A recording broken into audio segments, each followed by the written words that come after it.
Hello, evening. My project is now complete. My upgrade to the What Would Stoner Do lower. Yeah, it is done. And it works just fine. Yeah, I'm super stoked. I am super happy with how this came out and how it shoots. I mean, naturally it would shoot normally, but yeah,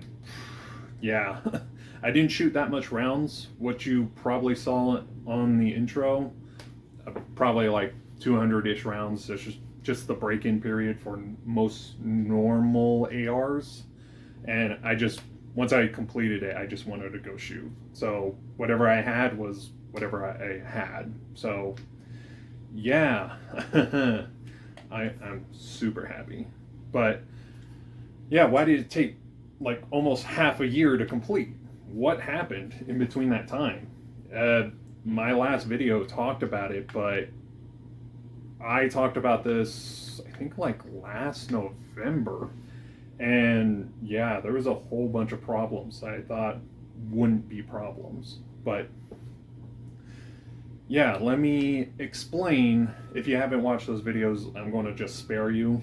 I will get into why do this? Why do all of this for just a little bit of weight savings, which we will get into, but why do this? So let me explain the thought process on what I had, or what was cooking up in my mind anyways. So, simple diaphragm or whatever. Okay, so my thought was to grab a What Would Stoner Do lower and transplant a normal AR-15 buffer system with the pistol grip. Why do it right here? Can't you just make it out of plastic? No. If you pause right now and open a different tab, look up polymer lowers breaking. They typically break right about here. This is a compromising point where those things are, like when they're made, because there's a whole lot of pressure going through here. So I thought, well, can't you just put one make it out of aluminum, just this entire part? So I would say this is complete, but it's technically not, because this needs testing. 200 rounds isn't going to cut it naturally. So yeah, that was the thought process. Luckily works, but yeah. So yeah, that was the thought process for that, and hopefully this concept actually does work.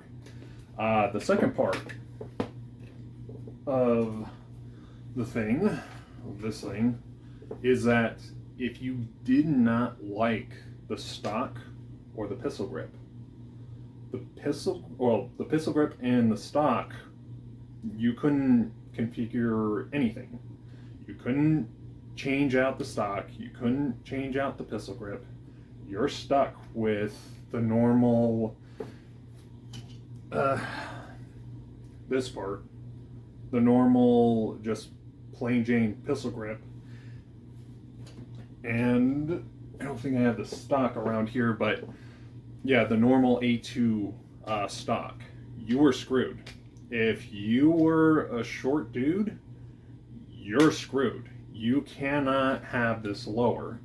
You would need to take it to someone to actually cut it and make it somewhat usable. But even then, you cannot do that to your heart's content. And on top of that, the hundreds of different options that you can choose from.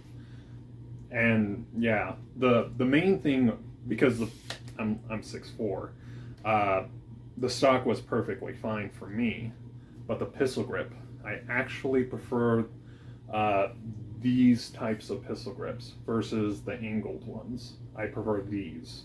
They just feel better and I like it. Yeah, so sacrificing a little bit of weight savings, well, for this rig compared to the entire thing, seemed like a pretty good trade-off. It is, it's still pretty lightweight. So, yeah, concepts here. So now I just have to test.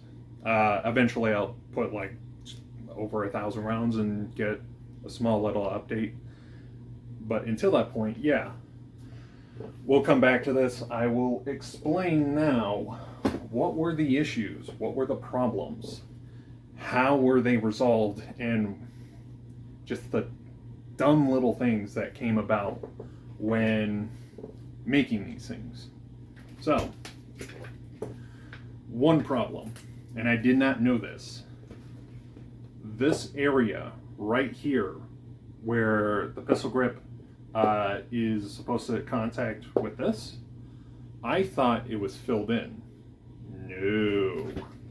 This area right here, if I could get that into the view, is actually hollow, meaning that the inside was completely flat against this. Why is this a problem?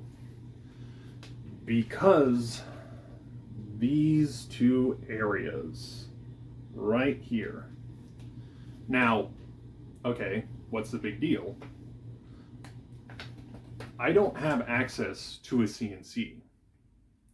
I don't have, I mean, I have little metalwork, but you therefore have to, well, I had to make this part super flat. I also have to make this part super flat, meaning that they have to be perfect. And this became an issue because if I made this part a little too, let me use this marker, if I made it a little too this way and the upper part was a little bit this way, meaning it could be just slight and it would do this. Okay, great. That's a pain in the ass. Like I said before, I don't have a CNC. I don't have anything there. I basically had to file things down to just the right point. And this took the majority of time. I spent like 5 hours, 6 hour plus on weekends just trying to get this right. And it was such a pain in the rear end. You don't think that it's a problem, but it is. That's alignment issues. There's the other alignment issue. The buffer tube. Basically, if you have the bolt going through here and it's like this and it's pointing down, it's going to rub on the buffer tube.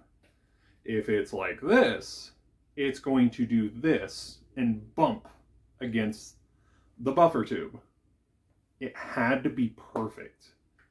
If this alignment was not correct, you would have issues along the line or down the line.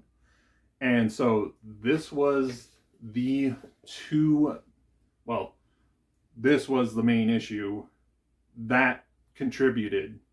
And yeah, that's probably, I think I spent like over 3 months just trying to figure this part out, because not only do you have to align this perfectly, but you also have to align the aluminum upper or the lower with the upper.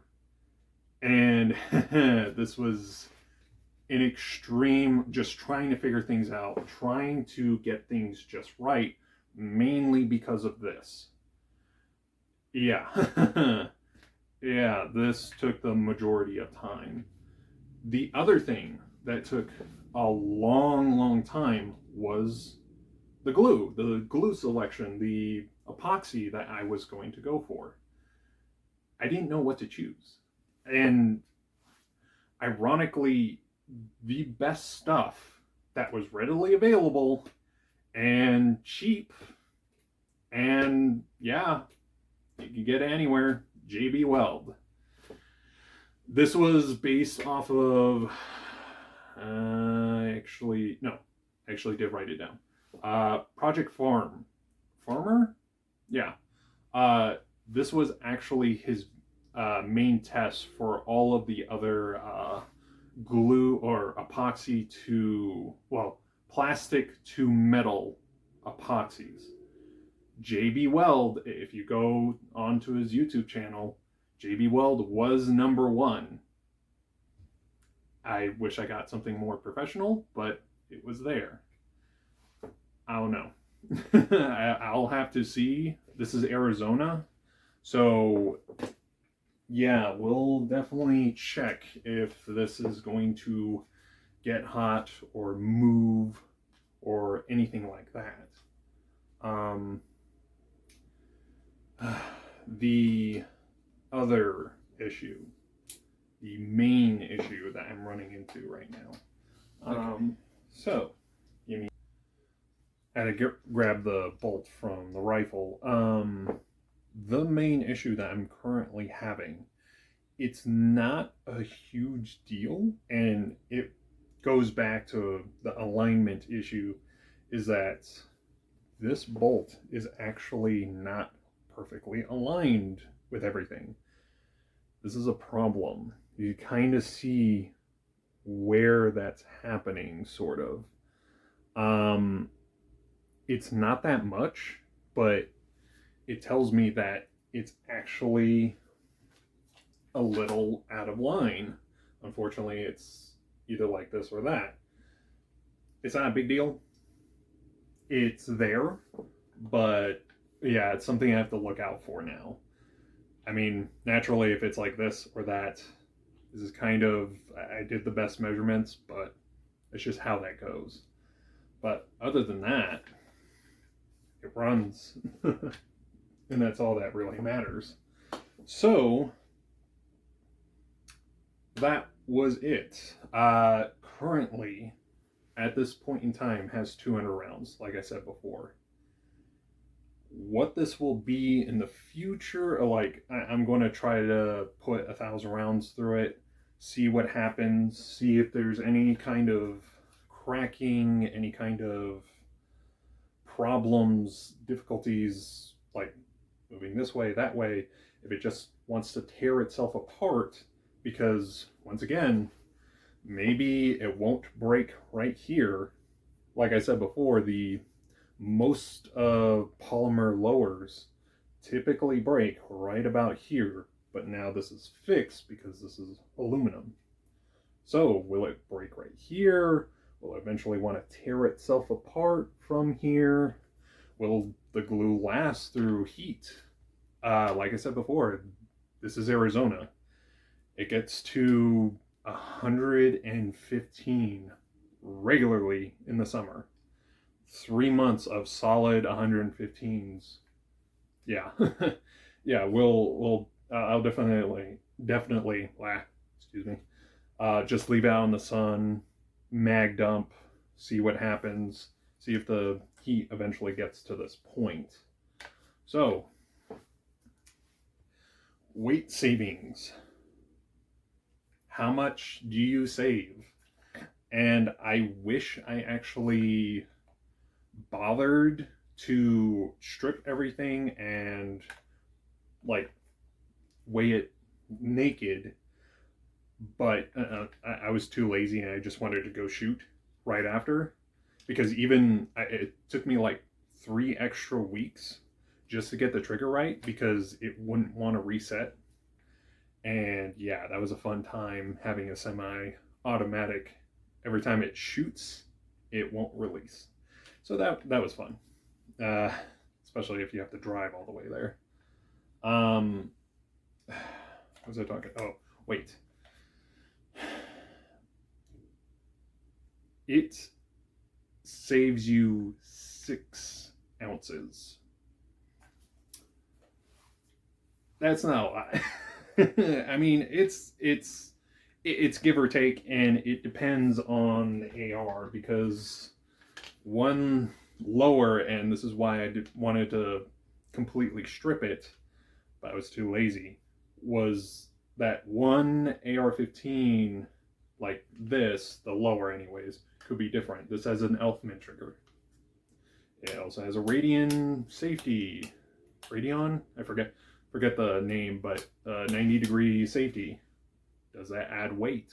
This has a Bravo Company stock. Probably would remove that, but this seemed to be consistent. Had a brother of mine use his AR-15 to compare, and also this is my 300 Blackout, relatively the same, and it is roughly within 6 ounces.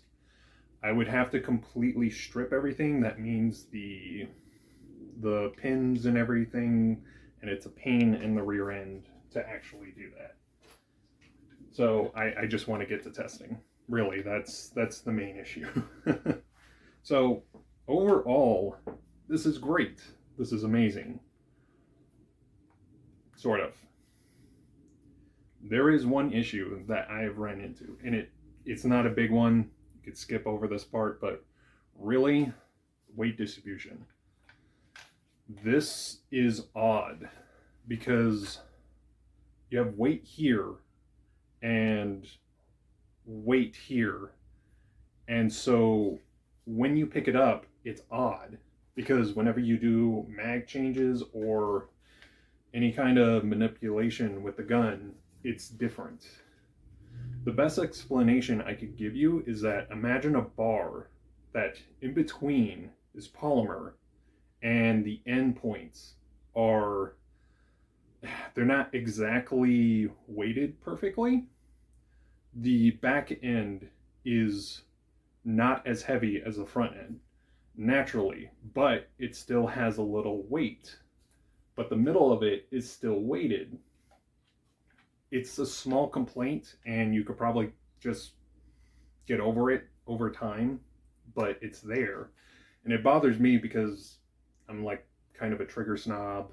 I like how guns actually feel in the hand and how you manipulate it. All that stuff matters to me. If you don't care, this is probably for you.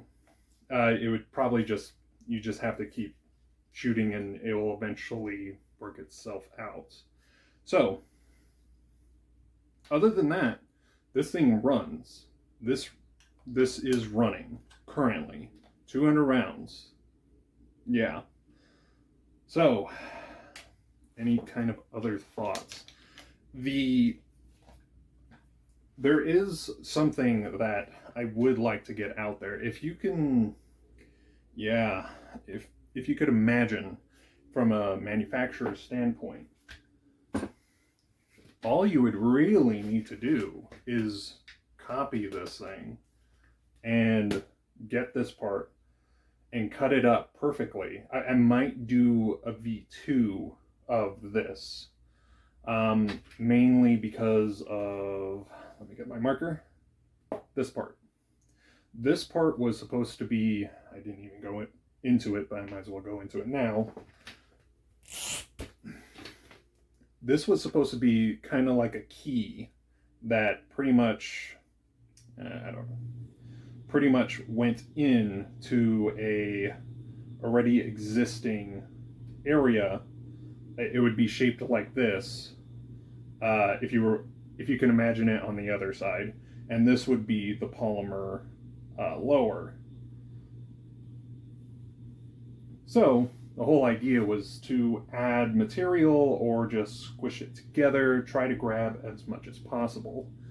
On top of this, this area right here, downward force, if you were to do a push-up or anything, it would relieve most of the plastic around here and put a lot of pressure onto this entire thing versus this and this area.